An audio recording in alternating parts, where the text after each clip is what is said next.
তো আলহামদুলিল্লাহ, এখন শুরু হলো তোমার প্রশ্ন, শুরু হলো, হয়নি এখনও, কিন্তু আমরা পুরনো আলোচনা থেকে কিছু যেগুলো ছুটকো রয়ে গেছে টিকা টিপ্পণী সেগুলো নিয়ে আলোচনা করছি। তো সেটা এই রকম যেই আমাদের আগের অধ্যায়ে যে আলোচনাটা আমাদের হয়েছে সূরা নিসার 94 থেকে নিয়ে 97কে কেন্দ্র করে 104 পর্যন্ত, এই যে আলোচনাটা আমাদের হলো, এই আলোচনার মধ্যে থেকে কিছু কিছু জিনিসগুলো আমরা রিপিট করছি আলোচনার মাধ্যমে। সেটা এই যে যারা ঘরে বসে আছে বিশ্বাসী, কিন্তু তারা আর যারা বিশ্বাস নিয়ে মাঠে নেমে গেছে তারা মর্যাদার দিক থেকে একরকম নয়। এটাকে আবার সুন্দরভাবে রিপিট করেছেন, যারা ঘরে বসে আছে তাদের চাইতে যারা ফিল্ডে আছেন তাদের মর্যাদা একটু উন্নত, এবং এই উন্নত মর্যাদাটা স্বয়ং আল্লাহ দেন। যদিও সকলের ক্ষেত্রেই কিন্তু ওয়াকুল্লান ওয়াদ আল্লাহ হুসনা, পরিণতি কিন্তু দুই দলেরই এক সুন্দর পরিণতি, কিন্তু ওয়াফাদ্দাল আল্লাহুল মুজাহিদিন আল কায়দিনা আজরান আযীমা, পুরস্কারের দিক থেকেও একটা পার্থক্য হয়ে যাবে তাদের ক্ষেত্রে আর তাদের ক্ষেত্রে। প্রাইজ মানিটার ব্যাপারে, যে প্রাইজ আইটেমের ব্যাপারে ব্যাপারটা একটু পার্থক্য হয়ে যাবে। এটা থাকলো এখানে, এবং এখানে যে বিশেষায়িত করা হয়েছে 96তে দারাজাতিন মিনহু, এইটা আমাদেরকে ধন্য করে ভাবলেও এই হলো খুলে বলা কথা কোরআন, যে এই যে গ্রেডেশনের যে নির্ণয়টা, এই যে স্তর বিন্যাসটা, তোমাকে কোন জায়গায় রাখবেন, ফার্স্ট ক্লাস দেবেন না সেকেন্ড ক্লাস দেবেন, জিপিএ 5 দেবেন না কত দেবেন, আছে না কত গ্রেডেশন, এই গ্রেডেশনটা কিন্তু তার নির্ণয় করা। ইউ কান্ট সিলেক্ট যে আমি অমুক গ্রেডে, এটা কিন্তু তার। বুঝেছ? এখানে কিন্তু ধাঁধা রেখে দিয়েছে, স্তর আছে।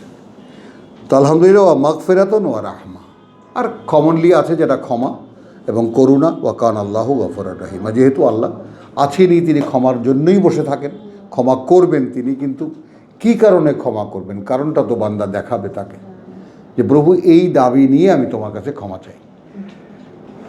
হ্যাঁ বলো, এবার তোমার প্রশ্ন আছে কোনো, নাকি এটাই আমি টানবো? বলো। আলহামদুলিল্লাহ, আমাদের তো কেস রয়েই গেছে, আমি সাবজেক্ট বের করে রেখেছি। 97তে ইন্নাল্লাযীনা তাওয়াফাহা অবিশ্বাসী যালিমি আনফুসাহুম ক্বালু ফীমা কুনতুম ক্বালু কুন্না মুস্তাদাফিন। এরা কিন্তু বিশ্বাসের দাবি নিয়ে ঘরে বসে থাকা, তার মানে পেরেও যাচ্ছে, যায়নি। এক মিনিট, দুটো কথা বলেছি।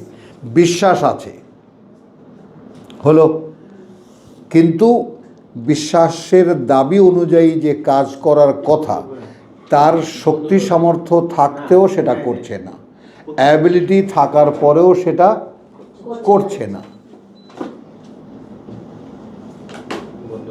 খেয়াল করো।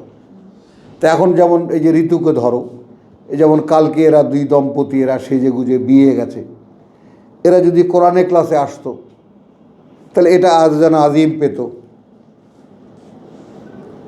তো যেহেতু আসেনি, যালিমি আনফুসাহুম, নিজেদের সর্বনাশ করে আসছে কালকের দিনটা।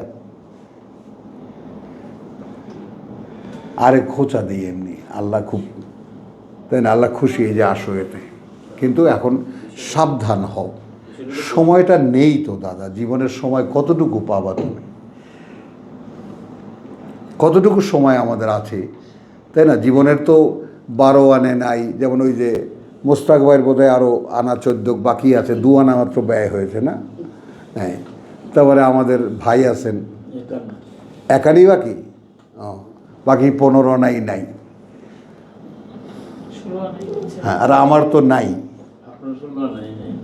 নাই। আমি একদম লাইনের উপরে দাঁড়ানো, এখন নিয়ে নেবে, এখন রেডি কথাটা। তারপরে একটু মনের মধ্যে কাঁদে যে প্রভু একটু বোধহয় বাকি থেকে গেছে এখন। এই হাহাকারটা দিবা খুব উৎসাহ দেয়, খুব উৎসাহ দেয়। মানে তুমি তোমার মধ্যে, হ্যাঁ তোমার মধ্যে ক্রাইসিসটা যদি সন্ধান করে বের করতে পারো না, যে আমার এক জায়গায় যাবার সফরে, তাই না, একটা তাওয়াল, একটা কাপড়, একটা মেসোয়াক বা একটা ব্রাশ, টুথপেস্ট, কত কিছু সঙ্গে নাও গুছিয়ে। এখন দেখো তো এই ওপারে যাওয়ার জন্য কি কি আছে তোমার কাছে? আছে শাহেদা ব্যাগের মধ্যে কিছু নেই? তো কোন সাহসে এখনো দাঁড়িয়ে আছো তুমি? এইটা ধৃষ্টতা। জানার পরেও অগ্রাহ্য করা। যেমন আমি বলেছি, খেয়াল করো, এই কথাটা তোমাকে দেখিয়ে নিই এই সুযোগে।